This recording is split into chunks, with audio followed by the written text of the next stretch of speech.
Good morning. Good morning. Happy Monday, everyone. Just wanted to pop in here super briefly to chat with you a little bit about some Monday motivation for you and a little bit of support for those of you that I know are going back into the classroom today and might be faced with some students who are struggling a little bit. So, if you haven't been on social media over the weekend, you maybe didn't hear, but yesterday we saw a very traumatic event, which was a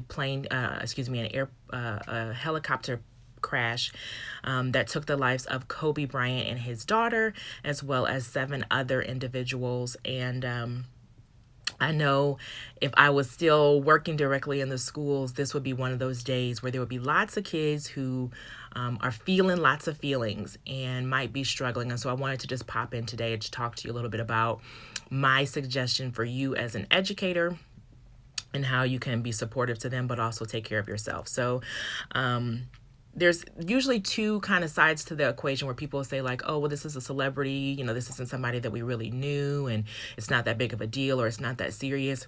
And while I haven't seen a lot of that, honestly, over the weekend, I think a lot of people really just had an affinity for Kobe Bryant, but that sometimes comes up for people where they almost feel like they're not entitled to feel sadness or grief over a loss. I haven't seen a ton of that, but that can come up with the celebrity death or a celebrity trauma like this. But for you, what I would love for you to just remember is that grief is the combination of love and loss that we all can understand. And so when you are faced with a trauma or faced with a celebrity death like this, a lot of times it triggers something in you that you maybe didn't even realize was there. And so it's completely normal and understandable that you might be feeling some feelings about this in a really deep and profound way. And of course, that means it's really normal for your students to feel that same feeling as well. And this reminded me of a somewhat celebrity death. When I was a child, I was about 9 or 10 years old, and Hank Gathers was a celebrity. He wasn't, not really a celebrity at the time. He was a basketball player, but he was a very popular basketball player and definitely was expected to hit the NBA and do amazing things, and literally died on the basketball court. And struggled with, I remember seeing a picture. Now, this was before the internet as we know it, and this was before social media, but I remember seeing a picture in the newspaper of his son in front of his casket, and just remember how devastating. And even at 10, I remember thinking, that is so sad. And I was very sad by that, and I had no language for it. I had no understanding of what I was experiencing, and my parents didn't understand it, and I don't even know if they noticed it, but I was just deeply, deeply hurt by that.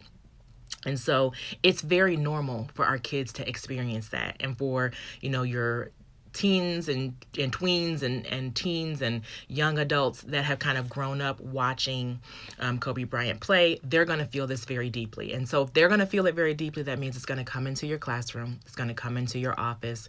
And so I just want you to really understand that it's very normal. And so we're going to talk about what I suggest. So now I've talked about the behavior safety net, NET, when we're talking about challenging behaviors, particularly with younger kids in the past. But this actually can apply to even some of the things that you might be seeing as it relates to grief. So the first step is the N, and that is to name and normalize what you see. So you're going to help them, give them the language. It looks like you're sad, and I completely understand being sad.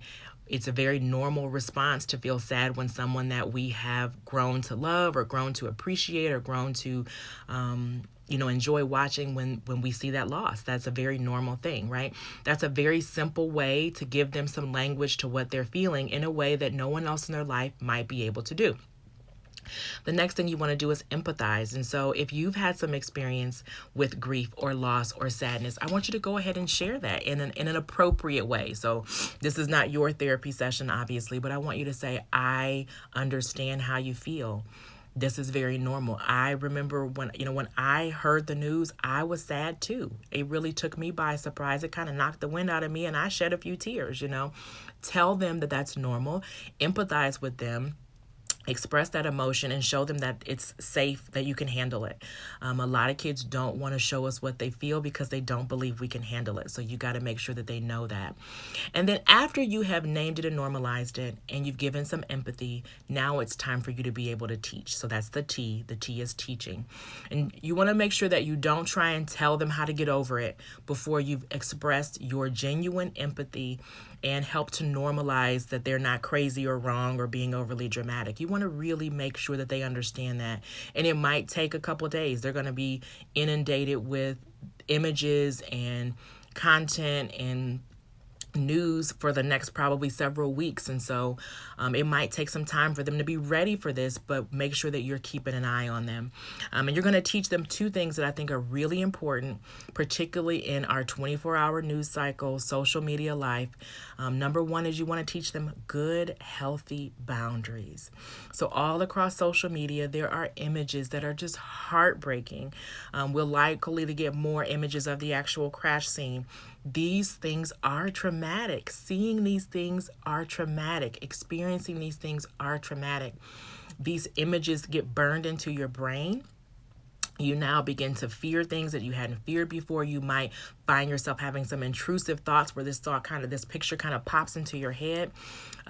It's okay for them to check out. Encourage them to just put their phones away or to log out of social media for 15, 20, 30 minutes, maybe an hour every day, so that you know that they're at least getting disconnected from that constant inundation of the negativity of this grief and loss. So tell them to set some good, healthy boundaries.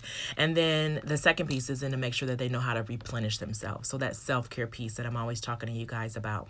The self-care is making sure that you're filling your cup. So whether it's, expressing gratitude to someone so that you get that little boost of positive emotion, or doing some physical activity, maybe you need to sleep a little bit so that you can recharge yourself. I find myself sometimes getting frustrated when I'm experiencing something really emotional. My physical body will be tired. And I'd be like, hey, I haven't even done anything that strenuous, but the emotion, the energy of that emotion can be physically draining to you.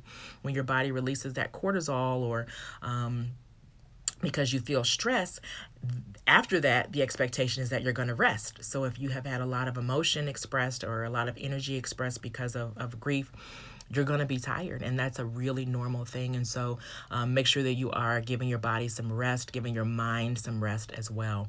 And then lastly, I just want to touch base on if you are concerned about a student and you may not know whether or not it's just normal grief or if it's crossed over. Don't ever hesitate if you have concerns and maybe it's just gone on a little longer than you thought it would, or they haven't quite bounced back the way you thought you would, to reach out and offer some support, but also to have them evaluated either by a counselor or in your building, or at the very least to have a conversation with parents and just say, hey, I'm noticing that they're kind of distracted in class. The grades are kind of slipping a little bit. He's still doing okay, but just not his normal self. I wanted to know if you're seeing that at home. It's okay to go ahead and just kind of follow up. Because like I said, sometimes as parents, especially if we're also grieving, we may not recognize those kind of more minor things that our kids are going through. And you as the front line in the classroom or the counselor in the building or the social worker, you might be able to see something that parents cannot. So hopefully you're doing well, and every single one of these tips applies to you, okay? So normalize your feelings. It is absolutely okay. Whatever you're feeling, whether it be grief or sadness, if it's triggering you to remember something else you've lost in the past, empathize with yourself. Give yourself some compassion. Be gentle with yourself, okay? And then definitely if you feel like you need some boundaries, go ahead and log out of social media, kind of scroll through to see some funny videos on YouTube or something instead of scrolling through social media the way you normally would. But be gentle with yourself, and definitely I want you guys to be well. So if you haven't popped over to Facebook and joined the Well Teacher Movement, please do that. If you're seeing this in the Well Teacher Movement, I'm glad that you're here. Please feel free to invite any educators that you think could benefit from this community. Would love to share more information with them. So you guys have an amazing day, and I'll talk to you soon.